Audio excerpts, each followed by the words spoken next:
Hi students, जैसा कि हमने पिछले वीडियो में बताया था कि आप इंट्रोडक्शन सीखना है तो हमारा ग्रामर का पार्ट 1 देखिएगा। उसमें डायरेक्ट इनडायरेक्ट बहुत ही इंट्रोडक्शन में डिफाइन किया गया, अच्छी तरीके से डिफाइन किया गया है। जैसा कि आप देख रहे हैं कि ये सेंटेंस का पहला पार्ट होता है असर्टिव सेंटेंस। क्या होता है? Assertive sentence. तो असर्टिव सेंटेंस जैसा कि दो प्रकार का होता है, एक अफर्मेटिव होता है, एक नेगेटिव होता है। तो आप असर्टिव के अफर्मेटिव और नेगेटिव का इनडायरेक्ट बनाना सीखोगे। जैसा कि यहाँ पे कुछ रूल्स लिखे हुए हैं, अगर आप लिखना चाहें तो वीडियो को पास करें, उसके बाद में लिखने के बाद फिर कंटिन्यू करें। तो देखते हैं कि असर्टिव सेंटेंस के क्या रूल होते हैं। तो देखिए, पहले डायरेक्ट स्पीच में कामा तथा इन्वर्टेड कामा जो आता है, तो जब इनडायरेक्ट बनाएंगे तो उसके स्थान पर कंजक्शन दैट का प्रयोग करते हैं। कंजक्शन दैट का प्रयोग करते हैं। ठीक है, जैसा कि दूसरा रूल शो कर रहा है कि रिपोर्टिंग वर्ब, यानी डायरेक्ट में आई हुई रिपोर्टिंग वर्ब साइड टू को टोल्ड में चेंज किया जाता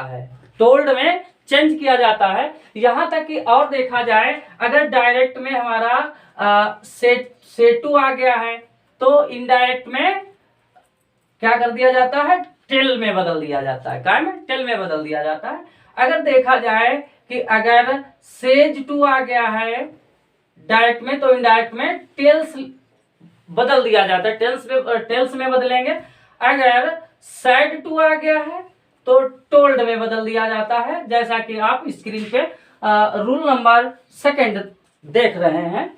तो अब इसमें थर्ड रूल्स की ओर चलते हैं कि रिपोर्टेड स्पीच के पहले वर्ड को स्मॉल लेटर में लिखा जाता है। जब हम रिपोर्टेड स्पीच का फर्स्ट जो वर्ड होता है और जब इनडायरेक्ट बनाएंगे तो उसको स्मॉल लेटर में लिख देंगे। तो अगला फोर्थ रूल्स, रिपोर्टेड स्पीच के अंदर आए हुए टेंस को बदला जाता है। रिपोर्टेड स्पीच का जो पार्ट्स होता है नंबर 2 डायरेक्ट का, उसको इनडायरेक्ट बनाते समय ग्रामर संबंधी परिवर्तन और टेंस भी बदल दिया जाता है। रूल्स नंबर 5, प्रोनाउन के पर्सन के अनुसार बदल दिया जाता है। प्रोनाउन को पर्सन के अकॉर्डिंग चेंज किया जाता है, जैसा कि आप देख रहे हैं कि ये पर्सन शो कर रहे हैं तुम्हारे स्क्रीन पर। और नंबर 6 होगा, नियरेस्ट वर्ड को डिस्टेंसिव वर्ड में चेंज कर दिया जाता है, जैसे कि देख सकते हैं निकटता से दूर पीएम। ये रूल्स नंबर 6 का यहाँ पे डिस्क्रिप्शन दिख रहा है। तो पर्सन क्या है? जैसे फर्स्ट पर्सन आईवी होते हैं। क्या होते हैं? आईवी होते हैं। और सेकंड पर्सन ओनली यू होता है, केवल यू होता है। और third person he, she, it, they और कोई भी नेम हो सकता है, वो थर्ड पर्सन के ही अंडर में आता है। और उसके बाद 6 रूल्स, यानी नियरेस्ट वर्ड को डिस्टेंसिव वर्ड में बदल दिया जाता है, जैसे कि आप देख रहे हैं निकटता से दूरवर्ती वाले शब्द। अगर डायरेक्ट में नाउ आया है, क्या आया है? नाउ, तो इनडायरेक्ट बनाते समय उसको देन में चेंज कर देंगे। अगर डायरेक्ट स्पीच में जस्ट आया हुआ है तो इनडायरेक्ट बनाते समय उसको एगो में बदल देंगे। अगर दिस आया है तो दैट में बदलेंगे, दीज आया है तो दोज में बदलेंगे, टुडे आ गया है तो दैट डे में बदल देंगे, और टुमारो आया हुआ है तो द नेक्स्ट डे में, यस्टरडे आया हुआ है तो द प्रीवियस डे में बदलाव करेंगे। जैसा कि अब आपको हमारे द्वारा एग्जाम्पल्स बताया जाएगा। तो देखिए, यहाँ पे एग्जाम्पल्स जानने के लिए अफर्मेटिव और नेगेटिव दोनों में बताए जाएंगे, बहुत अच्छे होंगे और आप भी नोट कर सकते हैं। जैसा कि यहाँ पे देख लीजिए कि एक डायरेक्ट आ रहा है। क्या है? डायरेक्ट। जैसे आया हुआ है Mohan said to Neha, comma inverted comma start, I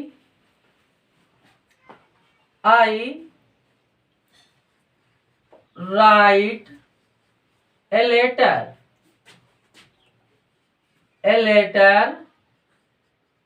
now, full stop, inverted comma बंद। जैसा कि आपने एक डायरेक्ट देखा कि मोहन said टू नेहा, मोहन ने नेहा से कहा I write a letter now, मैं एक अब पत्र लिख रहा हूं, मैं पत्र मैं अब पत्र लिख रहा हूं। तो यहाँ पे पहले जानने की जरूरत है, जैसा कि हमने अपने पार्ट 1 में बताया हुआ था कि डायरेक्ट के 2 पार्ट्स होते हैं, और फर्स्ट और सेकंड, ये रिपोर्टिंग स्पीच, ये रिपोर्टेड स्पीच। तो इसमें हम जानेंगे कि मोहन क्या है, ये रिपोर्टिंग सब्जेक्ट है, और सैड टू क्या है, ये रिपोर्टिंग वर्ब है, नेहा क्या है, रिपोर्टिंग ऑब्जेक्ट है, आई क्या है, बस आई का ही यहाँ पे रिपोर्टेड स्पीच का कर्ता की सब्जेक्ट की हमें आवश्यकता थी, जो आई मिला है। आई को हम पहचान लें कि ये कौन सा पर्सन है, ये फर्स्ट पर्सन होता है आई भी, जो आई है, और आई किसके अनुसार चेंज होता है। तो देखिए यहाँ पे हम एक चार्ट बनाए दे रहे हैं, जैसा कि आप देख लीजिए कि 1 2 3 1 2 3, यानी ये फर्स्ट पर्सन है, ये सेकंड पर्सन होगा, ये थर्ड पर्सन होगा। ये किसके अनुसार बदलता है कि अगर आई भी जो आया हुआ है फर्स्ट पर्सन, यू सेकंड होता है, और थर्ड ही सी इट या नेम होता है। समझ गए? तो फर्स्ट पर्सन जो होते हैं आई और वी, ये सन, क्या लिखा होता, सन, SON, सन। तो फर्स्ट पर्सन के प्रोनाउन जो होते हैं एस, सन का मतलब एस फॉर सब्जेक्ट, यानी सब्जेक्ट के अनुसार बदलेंगे। जो भी सब्जेक्ट रिपोर्टिंग सब्जेक्ट होगा उसके अनुसार आई भी बदलेगा, और यू किसके, सेकंड पर्सन यू होता है, ये रिपोर्टिंग ऑब्जेक्ट यानी ऑब्जेक्ट के अनुसार बदलेगा। Third person N for no, he she it they भी होता है, या नेम किसी का आ गया है, इनमें नो यानी नो चेंजिंग, इनमें कोई परिवर्तन ही नहीं होता है, जैसा कि आप लिख भी सकते हैं। तो यहाँ पे आई क्या है, फर्स्ट पर्सन है, तो change according to reporting subject क्या है, मोहन।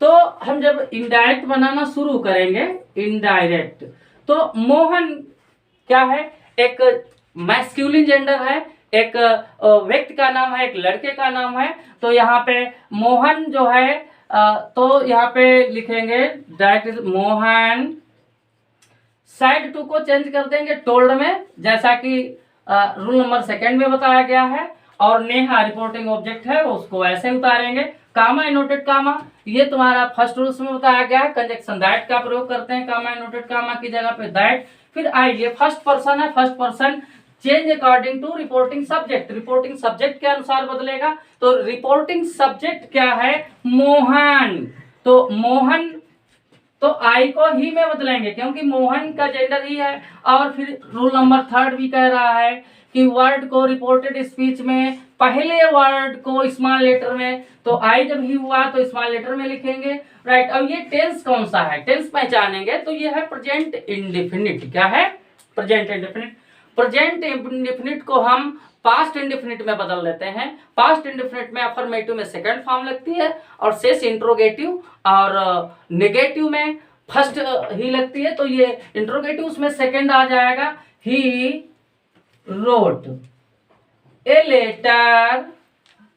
लेटर नाउ, जैसा कि अभी बताया गया था, ये निकटता वाला शब्द दूरवर्ती में नाउ का देन हो जाता है, क्या हो जाता है, देन। तो अब देखा, ऐसे ही तुम्हारा एक एग्जाम्पल भी कंप्लीट हो गया, यानी said to change into told, comma inverted comma change into that, I change into he according to reporting subject, Mohan के अनुसार चेंज हुआ है।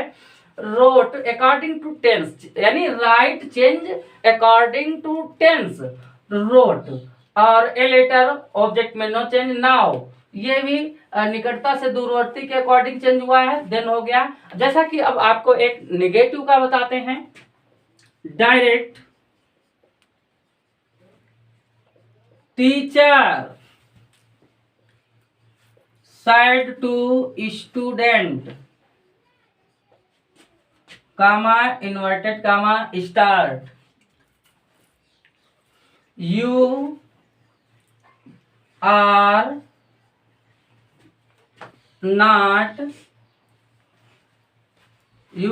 not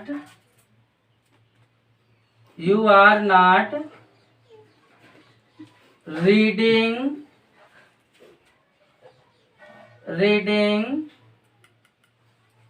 the book, full stop, inverted comma बंद। जैसा कि डायरेक्ट को मैं रिपीट करता हूं, teacher said to student, teacher ने विद्यार्थी से कहा, you are not reading the book, तुम पुस्तक नहीं पढ़ रहे हो। तो देखते हैं, ये रिपोर्टिंग स्पीच होता है, जैसा कि डायरेक्ट अपने पार्ट 1 में बता चुका हूं, और ये रिपोर्टेड स्पीच होता है। तो इसका जब हम इनडायरेक्ट बनाना शुरू करेंगे, इनडायरेक्ट बनाना शुरू करेंगे, तो टीचर रिपोर्टिंग सब्जेक्ट को सेम टू सेम उतार लेंगे, सेड टू को चेंज करेंगे अकॉर्डिंग टू रूल्स, अफर्मेटिव के रूल्स टोल्ड में, और स्टूडेंट ऑब्जेक्ट भी सेम टू सेम उतर आएगा। फिर देखते हैं, comma inverted comma change according to conjunction that में बदल जाएगा। यू सेकंड पर्सन है, देख रहे हैं, ये ऑब्जेक्ट के अनुसार बदलेगा। ऑब्जेक्ट क्या है? स्टूडेंट है, ऑब्जेक्ट स्टूडेंट है, तो स्टूडेंट यहाँ पे फेमिनाइन भी हो सकता है और उस मैस्कुलिन भी हो सकता है, लेकिन हम कॉमनली जहाँ पे क्लियर ना हो जेंडर का, तो वहाँ पे हम मैस्कुलिन जेंडर ही लेते हैं, तो यू चेंज इनटू ही में बदल जाएगा। फिर आर से आप जान रहे हैं कि प्रेजेंट कंटीन्यूअस है, इसको पास्ट कंटीन्यूअस में बदलेंगे। तो आर है, जब ही सिंगुलर हो गया तो उसके बाद में इसमें भी वाज ही लगेगा, ठीक है। Was not reading, was not reading the book, full stop. देख रहे हैं, अब आपको बता देते हैं चेंजिंग क्या हुई है। जैसे रिपोर्टिंग वर्ब यानी said to change into told, comma inverted comma change into conjunction that, you change according to reporting object, student के अकॉर्डिंग ही में चेंज हो गया। Are change according to tense in was, और उसके बाद में कोई परिवर्तन नहीं हुआ, और लास्ट में फुल स्टॉप, ठीक है। अगर आपको अगले पार्ट में हम बताएंगे इंट्रोगेटिव का डायरेक्ट और इनडायरेक्ट बनाना, और आप भी डायरेक्ट इनडायरेक्ट को अच्छी तरीके से सीखेंगे और उसके मास्टर ब्लास्टर कहलाएंगे, ठीक है। हम मिलते हैं अगले वीडियो में।